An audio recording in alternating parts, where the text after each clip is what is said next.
Welcome to your Mima's world. Welcome to your Mima's world. Welcome to your Mima's world. Stories we will tell.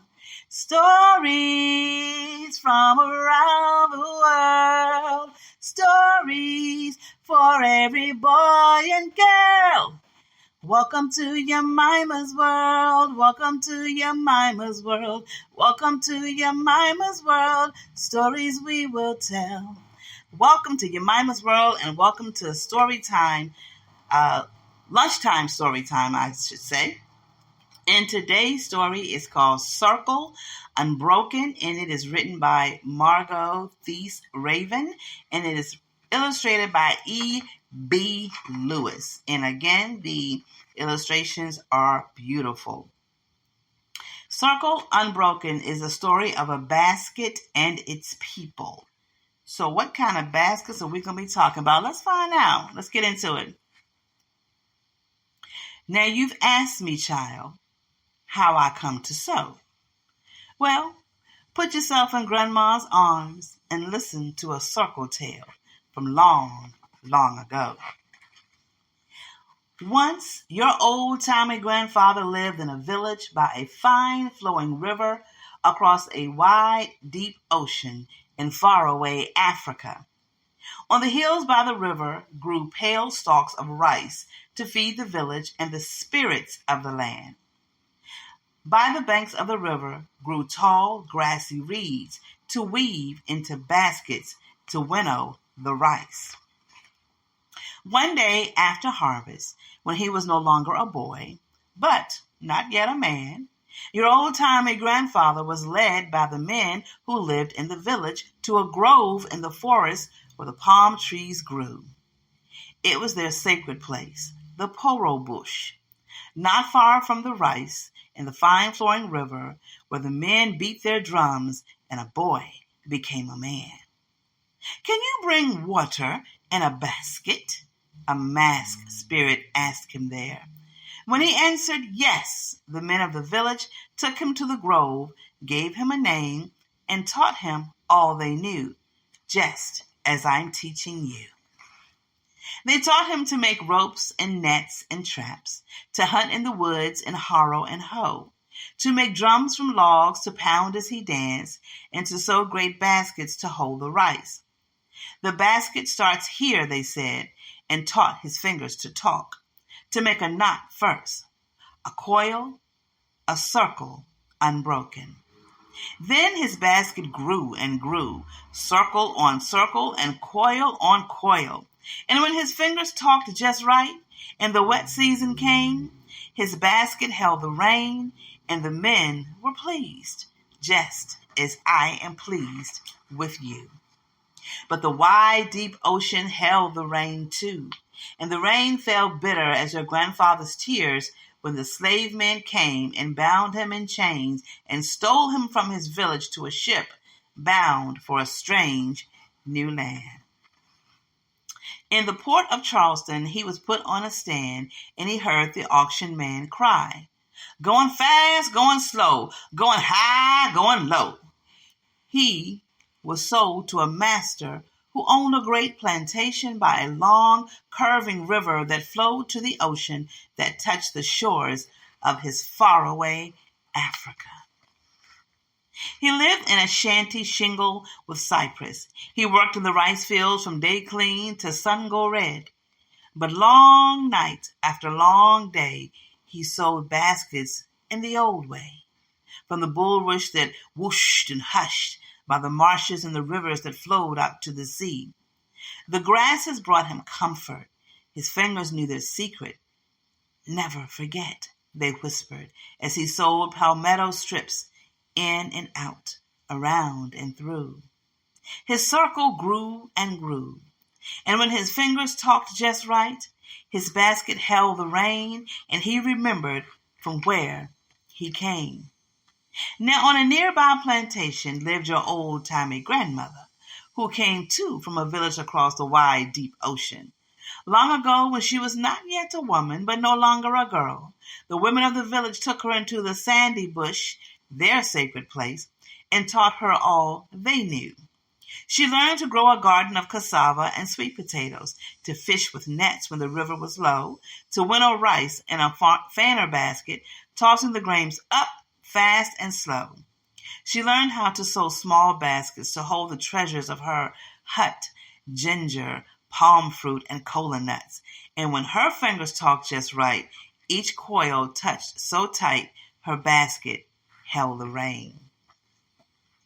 One day, in the shadow of the big house, your old-timey grandfather wed your old-timey grandmother. They had children, and the babies slept in the sun in Moses' baskets while the field work was done. And when the babies cried, your old-timey grandmother sang to them, soft as gray moss, low as the tide going out. Then those children had children, and those children too. So one day the Yankees came with cannons sounding, pounding, booming over the land. "What's coming, Grandma?" the yard children cried. "Freedom," she said. And the lap children watched as a sea of blue coats went marching by, while the basket children lay, looking up, not knowing what everything was changing like clouds blowing in the sky. Now, it was the times after slavery when your great-great-great-grandfather worked shares on his land of marsh, sea, and sky, where the creek beds rose high on the old rice fields, melting them away like shadows into shade. He built a boat of wood and took it out to sea, far past the shores where the sweet grass grows. Rowing in, he had fish for his family and fish to sell. Then, long night after long day, he told the children tales of Brer Rabbit and Brer Fox, till their laughing eyes danced like sunlight on the water stars above the creek. Your great-great-great-grandmama heard the stories too. Next day she carried fish and wares to market in the basket she'd made, toting her burdens and cares high on her head. And the circle went out and out, like the stone that milled their corn, and the net that caught their shrimp, and the ring shout that praised their Lord, just as I give praise for you. Then children had children, and their children too, until one day across the great wide ocean a war began. The men of the island went away like the tide, while the women waited and sewed long night after long day. When the men came home, the bridge builders came too, tying islands to land with still arching hands. "What's coming, Grandma?" the yard children cried. "Tomorrow," she sighed. And the porch children watched as the bridges brought cars, and the cars brought people, and the baskets children lay looking up at the sky, not knowing the old ways were leaving as fast as the cars passing by. But some folks at night sat around the lamplight, showing the young ones the road ahead was over and through, as new hands talked to old friends, and the bulrush, the sweetgrass, palmetto, and the pine. Then those children had children who put up wooden stands to show their baskets along the highways in the marketplace where the tourists came through, and thought the beauty of old baskets was something new, just as my baskets are new to you. While the women sat behind their stands, their sacred place, sewing and sharing with daughters all they knew. And the men took the boys to their sacred place, the dunes and the marshes by the creeks and the sea, to cut the bulrush and pull the sweetgrass, and dry it in the sun as it had long been done.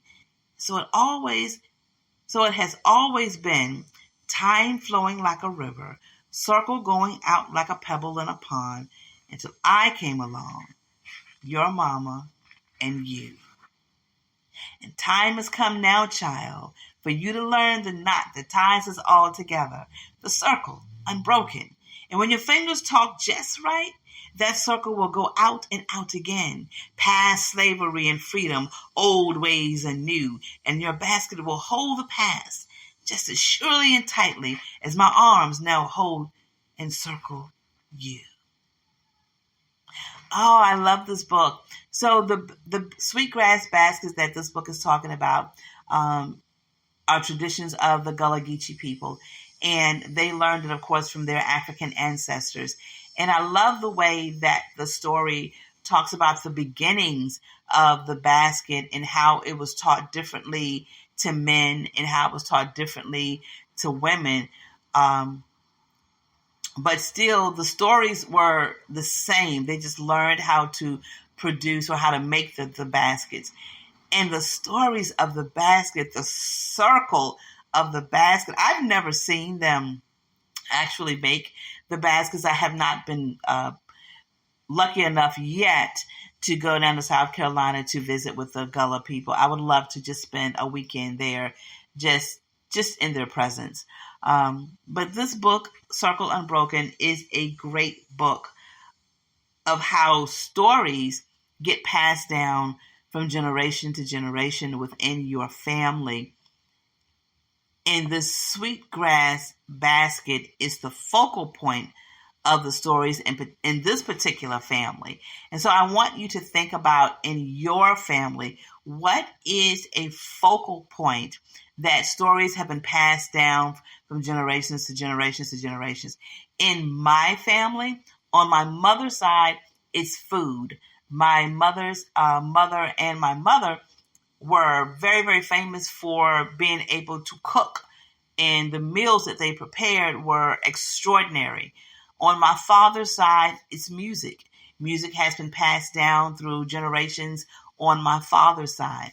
And so find a focal point where that circle is unbroken in your family and continue to tell those stories so that the circle remains constant.